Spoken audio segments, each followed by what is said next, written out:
Hello friends, welcome all of you at online classes of Vimala Vidyalaya. तो આજના આપણા સેશનમાં આપણે જોઈશું થિયોરમ 1.35 કે જે છે state and prove squares inequality. હવે અહીંયા આપણે સ્ક્વેર્સ ઇનઇક્વાલિટી જે છે એને સ્ટેટ મીન્સ એનું સ્ટેટમેન્ટ બી લખવાનું છે અને એનું પ્રૂફ બી લખવાનું છે। તો હવે સ્ક્વેર્સ ઇનઇક્વાલિટી જે છે એનું આપણે સ્ટેટમેન્ટ જોઈએ। તો સ્ટેટમેન્ટ શું છે કે સ્ટેટમેન્ટ હવે આપણે સ્ટેટમેન્ટ લખીશું। તો સ્ટેટમેન્ટ છે કે if A1 A2 so on AN and B1 B2 so on BN લઈશું। આ શું હશે? બધા કોમ્પ્લેક્સ નંબર હશે જે A1 to AN and B1 to BN એ શું હશે? Are complex number, are complex numbers.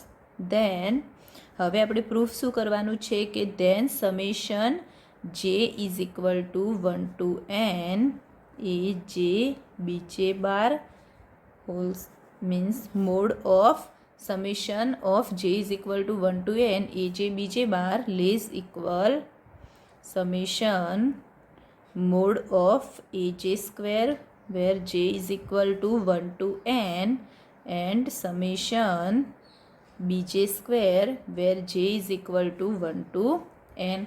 તો હવે આ જે સ્ક્વેર્સ ઇનઇક્વાલિટી છે એનું સ્ટેટમેન્ટ શું છે? તો if A1 A2 so on AN and B1 B2 BN are complex number. હવે જો એ કોમ્પ્લેક્સ નંબર હશે તો આપણે પ્રૂફ શું કરવાનું છે કે mod of summation A J B J bar square lays equal summation A J square and summation of બીજે સ્ક્વેર। તો હવે એનું આપણે પ્રૂફ જોઈએ।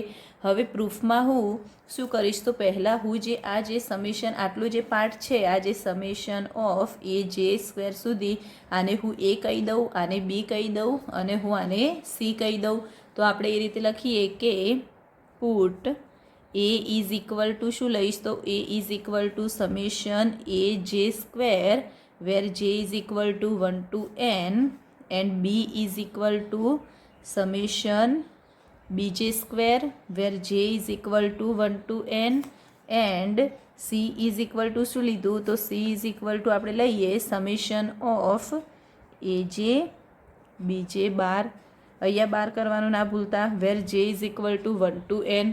હવે મીન્સ અહીંયા આપણે જે એ બી અને સી લીધા તો આના પરથી અહીંયા આપણે પ્રૂફ કરવાનું હવે શું થશે કે સી સ્ક્વેર ઇઝી અહીંયા શું થશે કે C square mod of C square lays equal A B એ થશે। તો હવે આપણે એને લખી શકાય કે now we shall proof that. હવે આપણે પ્રૂફ કરવાનું શું થયું? તો આને આપણે સી કહી દીધા તો શું થશે?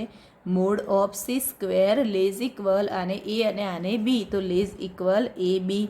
હવે આપણે પ્રૂફ કરવાનું આ થયું કેમ કે આપણે આને સી આને એ અને આને બી કહી દીધા। તો હવે C square lays equal A બી કરવાનું રહ્યું। તો હવે એના માટે આપણે પહેલાં જોઈશું કેસ 1 કે જેમાં આપણે શું લઈએ? હું અહીંયા લઈ લઉં કે બીને હું 0 લઉં તો કેસ 1 હું શું લઈશ કે બી ઇઝ ઇક્વલ ટુ 0। હવે જો હું બી 0 લઈશ તો અહીંયા જે બીને આપણે અહીંયા બી શું લીધા છે? સમેશન બી જે સ્ક્વેર, તો આ બી 0 થઈ જશે।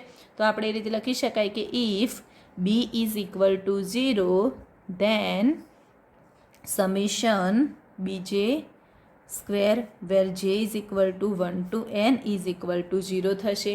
હવે જો આ સમેશન ઓફ બીજે સ્ક્વેર એ 0 થશે તો આ બીજે બી 0 થઈ જશે। તો જેનો મોડ લઈશું બીજે સ્ક્વેર એ બી 0 થઈ જશે, જ્યાં ઓલ જે is equal to 1 2 3 so on and હવે જો બીજે સ્ક્વેર 0 થશે તો એનો મતલબ કે આ બીજે જે લઈશું એ બી 0 થશે। તો અહીંયા હું લખી લઉં કે બીજે ઇઝ ઇક્વલ ટુ 0 જ્યાં જે શું હશે 1 2 સો ઓન n। તો હવે આના પરથી આ લખી શકાય કે અહીંયા હવે શું લખાશે કે અહીંયા જેમ કે આપણે જોઈએ કે અહીંયા આ રીતે લખી શકાય કે summation of J is equal to 1 to n A J B J બાર। હવે આ મેં ક્યાંથી લખ્યું? આ જે હતું એ જ। તો આનો મતલબ શું થશે? આપણે આ જે બીજે બી 0 થઈ ગયો તો આને આપણે આ રીતે લખી શકાય કે અહીંયા બી આ જે બીજે હશે બીજે બાર એ શું થઈ જશે? 0 થશે। તો આને આપણે આ રીતે લખી શકાય કે is equal to summation J is equal to 1 to n A J અને આ બીજે શું થઈ ગયા? 0 થઈ ગયા। કેમ? તો અહીંયા હું રિઝલ્ટ લખું કે બીજે બાર અહીંયા હું રિઝલ્ટ લખું કે બીજે બાર ઇઝ ઇક્વલ ટુ 0, અહીંયા બીજે બાર ઇઝ ઇક્વલ ટુ 0 લખીશ અને જે ઇઝ ઇક્વલ ટુ શું લઈ લઈશ 1 2 સો ઓન એન. તો આના પરથી શું લખાય કે અહીંયા શું લખાશે અહીંયા જે મેં બીજે શું લઈ લીધા 0 હતા, કેમ કે આપણે આગળ લીધા એ બીજે 0 થશે. તો આનો મતલબ થયો કે આ 0 થઈ ગયું, એનો મતલબ કે આ જે આપણને સી મળ્યો એ બી શું મળ્યો, તો સી ઇઝ ઇક્વલ ટુ 0. હવે સી એ 0 થઈ ગયો તો આના પરથી આપણે એમ લખી શકાય કે thus if B is equal to 0, B એ 0 હશે, અહીંયા લખી શકાય કે thus if B is equal to 0 then C is equal to 0. જો બી 0 હશે તો સી બી શું થઈ જશે, 0 થઈ જશે. તો એના પરથી અહીંયા આપણે લખી શકાય કે જો સી એ 0 હશે તો અહીંયા જે એ બી જે લીધા, અહીંયા શું લીધા, જેમ કે અહીંયા બી સી 0 લીધા, ઓકે, અહીંયા સી 0 થઈ ગયા તો અહીંયા હું આ રીતે લખી શકું કે બી એ મતલબ જે અહીંયા બી એ લીધા એ બી કઈ રીતે થશે, આ એ અને આ બી બી શું થઈ જશે, 0 થઈ જશે. મીન્સ શું થઈ જશે, 0 થઈ જશે. એનો મતલબ કે આ સી અને એ બી શું થઈ જશે, 0 થઈ જશે. તો આને આપણે આ રીતે લખી શકાય કે mod of C square lays equal A B. આ જે મોડ ઓફ સી સ્ક્વેર થશે એ શું થશે, એ બી કરતાં નાના અથવા તો ઇક્વલ થશે. હવે આપણે કેસ 2 લઈએ. તો કેસ 2માં આપણે જોઈએ કે અહીંયા આપણે પહેલાં તો કેસ 1માં શું જોયું એ જોઈ લઈએ એકવાર આપણે શું કર્યું એ. તો અહીંયા કેસ 1 આપણે જોયો, આ બહુ જ ઇમ્પોર્ટન્ટ થિયોરમ છે. તો આ થિયોરમ બહુ ધ્યાનથી જોઈ લેજો, કેમ કે આ થિયોરમ એક્ઝામમાં હશે જ તમારે. તો આપણે એકવાર જોઈએ કે શું હતું આમાં, કે સ્ટેટ એન્ડ પ્રૂફ સ્ક્વાર્સ ઇનઇક્વાલિટી. હવે સ્ક્વાર્સ ઇનઇક્વાલિટી તમને એક્ઝામમાં એમ બી પૂછી શકે કે સ્ટેટ એન્ડ પ્રૂફ સ્ક્વાર્સ ઇનઇક્વાલિટી. તો તમારે સ્ટેટમેન્ટ અને પ્રૂફ બંને લખવાનું રહેશે. પરંતુ જો એક્ઝામમાં તમને સ્ક્વાર્સ ઇનઇક્વાલિટી ના હોય અને એમનામાં સ્ટેટમેન્ટ આપ્યું હોય કે if A1 A2 AN and B1 B2 BN are complex number then summation of AJ BJ bar square lays equal summation of AJ square. અહીંયા મોડ છે એ સમજી લેજો, અહીંયા summation of mod of AJ square and summation mod of BJ square. જો આ રીતે તમને એક્ઝામમાં આપ્યું હોય તો બી તમને ખબર પડવી જોઈએ કે આ શું છે, સ્ક્વાર્સ ઇનઇક્વાલિટી છે. હવે જ્યારે અહીંયા જેમ કે સ્ટેટમેન્ટ આપ્યું હોય તો ગૂંચવાતા નહીં, કેમ કે એ સ્ક્વાર્સ ઇનઇક્વાલિટીનું જ હશે. કેમ કે અમુક વાર તમને અહીંયા સ્ટેટમેન્ટ બી પૂછી શકે છે એન્ડ તમારી પ્રૂફ લખવાનું હોય છે, યા તો અમુક વાર તમને સ્ટેટ એન્ડ પ્રૂફ સ્ક્વાર્સ ઇનઇક્વાલિટી સીધું એ રીતે બી પૂછતા હોય છે. તો બહુ ધ્યાન રાખવું પડશે, સ્ટેટમેન્ટ બહુ સારી રીતે તૈયાર કરી લેજો. તો હવે આપણે આ જે સ્ટેટમેન્ટ જોયું એના પરથી હવે આ જોઈએ કે પાર્ટ 1 સુધી આપણે એકવાર જોઈ લઈએ. તો અહીંયા શું હતું કે put A is equal to, મેં અહીંયા આપણે પ્રૂફ શું કરવાનું થયું કે summation of J is equal to 1 to n AJ BJ bar square. તો એનું લેઝ ઇક્વલ શું થશે, summation of mod of AJ square where J is equal to 1 to n and summation BJ square જ્યાં J is equal to 1 to n.